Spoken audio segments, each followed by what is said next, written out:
Good afternoon, everybody. I wanted to do a little video series. This should be the first of hopefully quite a few.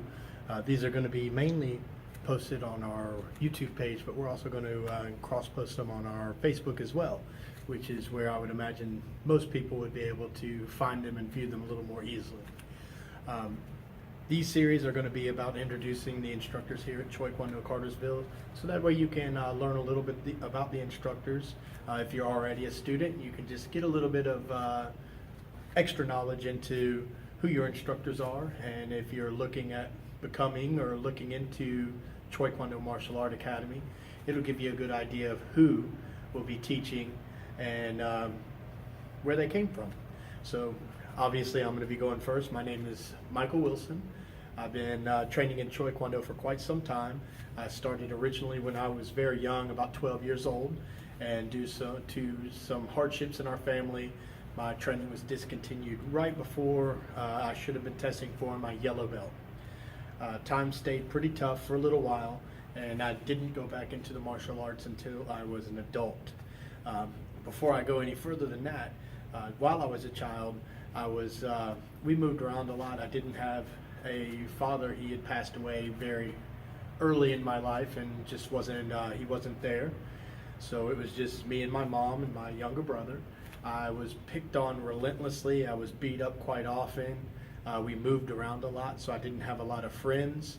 And I went to school in a lot of places where I didn't fit in. I'll just keep it simple. I didn't fit in, and I wasn't very well taken. So that's where I was as a kid. That's kind of what sparked my interest in martial arts, because I was tired of being victimized. I was tired of being made fun of and beat up, and I wanted a way to empower myself. I watched all the movies on TV as much as I could. I was in love with all those magazines they sold at the little quickie marts, Black Belt and Ninja, and there was a whole slew of them. A lot of low budget magazines at the time, and they sold little ninja stars and stuff in the back of it, and like any of that stuff I could have in my hands I just loved. And the magazines, I would go to great lengths and trade toys just to have an issue from 8 months to 2 years ago. That's how much my interest was at the time. Anyway, as I got older, I got a little bit larger, and I guess a little less funny looking, because the taunting and all that kind of slowed down a little bit once I became an adult. And I decided once I was in my 20s that I was going to pick up my training again. Now that I was financially stable on my own, I had my own place, my life was kind of in order. So I began, I believe it was either the beginning of 2001, the end of 2000, somewhere around that area. Started my training, starting from the bottom as a white belt, worked my way up.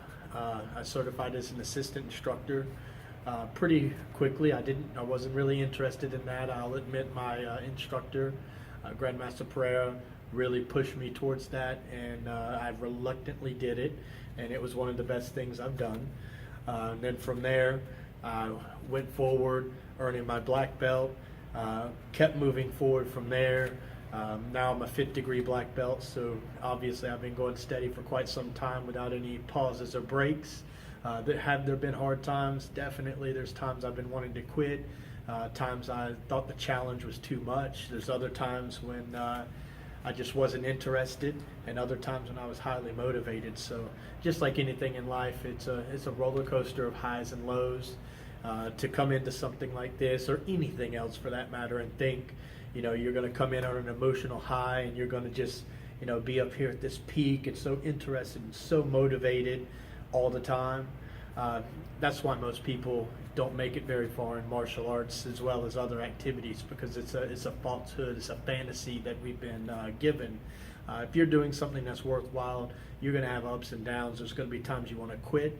There's going to be times when it's too hard, too easy, when life gets in the way, when you can't make it, when there's holidays and the school is closed. I mean, so many things are going to get in the way. Your friends and family might try to pull you in different directions. So you just have to really keep that in mind when you start, martial arts, competitive swimming, or almost anything else you could imagine doing. But we're still here. My wife and I, we opened the school here in Cartersville in 2004. The reason why we opened the school is because at the time I was a mechanic. That was my lifelong dream. I fell in love with cars and taking things apart and discovering how they work and putting them back together at a very early age. And I pretty much poured all my resources into that. Got into some low-level tire work when I was a kid, or actually started at detailing cars, and then started doing tire work. Got a job as an apprentice at a dealership. Went on my own as a mechanic, and then I proceeded to job hop all over the place, looking for the bigger paychecks and the better work and whatnot. And seems to be a common trend in that industry. But I got to a point where making 100% commission, I had really good weeks. And I also had really bad weeks. There was weeks that I may have worked 80 hours and brought home a paycheck for 20. And then, there was other weeks that I may have worked 40 hours and brought home 60 or 70 hours worth of pay. So the pay was really unpredictable, especially certain times of year. When I was doing that during the winter time, all of us starved. We sat around and did nothing all day, and when we do nothing, we make nothing. And then during the summertime, we had so much work we couldn't keep up. So there was lots of money to be made. It was just hard to grab hold of it all because there was so much going on and so little time to do it in. Not to mention, you want to go home and spend time with your family and do normal things too, so you don't want to be at work all the time. So I started weighing my options on how to get out of that industry. And like I was saying before, I poured so much energy and time into going that direction that I didn't have a plan B. There wasn't a college degree that could take me in a different direction. There was no way I could afford to, totally change my career and pay for schooling and, starting out making almost no money per hour. It just wasn't something that I could do, so I was kind of stuck. And then one day I sat down and I realized that I know how to do two things well: work on cars and kick and punch. So it became clear that if I didn't want to work on cars anymore, that I really only had one choice. It was to kick and punch. So I talked with my instructor, Grandmaster Pereira, and we started the ball rolling. We found a school owner that was here in my area in Cartersville that had run a small-time school in the back of a gym for a little while and just decided to make it a full-time academy. So they got a small space up here, and then the instructor, found out that his wife was pregnant unexpectedly, and they didn't want to risk having the business and that life-altering situation all at the same time. So they decided that it was in their best interest to let us buy in and take the school here in the Cartersville area. So that's what we did. We started in a 1,000 square foot little bitty dojang. And we outgrew that really quick, a couple of years, and we were bursting at the seams. So from there we went on the other side of the building to a 2,000 square foot unit, and we've been here ever since. And it's been a fun ride. We've worked with thousands of students over the years. We promoted lots of black belts everywhere from first to fourth degree so far, and it's just been really awesome. The things we teach here really helps people. I don't think that I'm going to have the opportunity to make quite as much money as I did in my past career, but I can definitely tell you that I'm helping more people and I'm making a much larger difference in the world than I was when I was a mechanic. And also, I don't mind getting up in the morning anymore. Getting up used to be an awful thing because I knew I had to get up early, I had to get cleaned up, I had to get on the road, drive to my job, and then I had to stay there for 8 or 12 hours working. Didn't know how much I was going to get paid for that. Maybe nothing, maybe a lot. And then I had to come back home, late, 6, 7 o'clock, filthy as can be, get cleaned up. And by that time, everyone else is summing up their days. So there was nothing for me to do other than watch TV. So it was a little bit of a miserable life. So now I wake up, get to sleep a little bit later, of course. But I wake up with a lot of energy. I'm excited.